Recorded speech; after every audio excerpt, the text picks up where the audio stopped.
शिंदेंवरील विडंबनात्मक गीत ट्विट केल्याप्रकरणी सुषमा अंधारे यांनी हक्कभंग समितीसमोर साक्ष नोंदवली।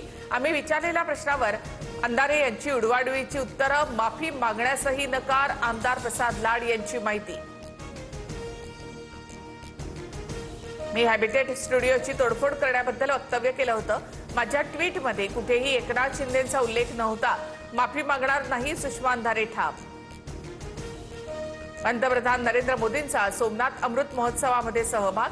11 पवित्र तीर्थक्षेत्रांच्या जलाचा वापर करून सोमनाथाला अभिषेक। मोदींच्या उपस्थितीमध्ये एअर शोचं देखील आयोजन। तुळजाभवानीच्या खजिन्यामध्ये 2 वर्षात 28 किलो 408 ग्रॅम सोन्याची भर।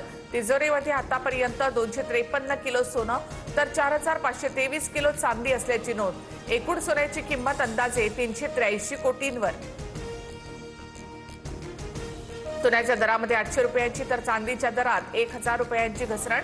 सोन्याचे दर जीएसटी सह 1,54,500 रुपये तर चांदीचे दर 2,66,770 रुपये।